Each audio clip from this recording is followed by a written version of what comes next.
இஸ்லாமியர்களின் புனித நூல் எரிக்கப்பட்டதாக பரவிய வதந்தியால் நாக்பூரில் பல பகுதிகளில் திடீர் வன்முறை ஏற்பட்டது.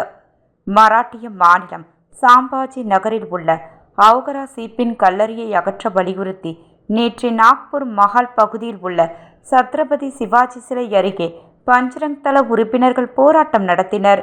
அப்போது போராட்டத்தில் ஈடுபட்டவர்கள் இஸ்லாமியர்களின் புனித நூலான குரானை எரித்ததாக வதந்திகள் பரவின.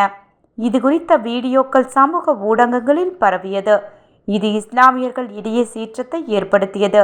இதைத் தொடர்ந்து மஹால், கோட்வாலி, கணேஷ்பெத் மற்றும் சிதான்விஸ் பூங்கா உள்ளிட்ட நகரின் பல்வேறு பகுதிகளில் ஏராளமான இஸ்லாமியர்கள் கூடி போராட்டம் நடத்தினர். சிட்னி பூங்கா மற்றும் மஹால் பகுதிகளில் போராட்டத்தில் ஈடுபட்டவர்கள் திடீரென வன்முறையில் இறங்கினர்.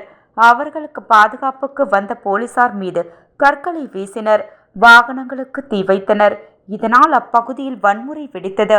இதையடுத்து போலீசார் கண்ணீர் புகை குண்டுகளை வீசியும் தடியடி நடத்தியும் கலவரத்தில் ஈடுபட்டவர்களை அங்கிருந்து கலைத்தனர். இதில் 9 பேர் காயமடைந்தனர். இதேபோல் கோட்வாலி மற்றும் கணேஷ்பெத் பகுதியில் வன்முறை ஏற்பட்டது. இந்த சம்பவங்கள் காரணமாக நாக்பூரில் பதற்றமான சூழ்நிலை நிலவுகிறது. இதையடுத்து அங்கு போலீசார் குவிக்கப்பட்டு உள்ளனர். இதற்கிடையே பஞ்சரங் தள நிர்வாகிகள் தங்கள் மீது சுமத்தப்பட்ட குற்றச்சாட்டுக்களை மறைத்துள்ளனர். தங்கள் ஆர்ப்பாட்டத்தில் அவுகரா சீப்பின் உருவ பொம்மையை மட்டுமே எரித்ததாக அவர்கள் தெரிவித்தனர்.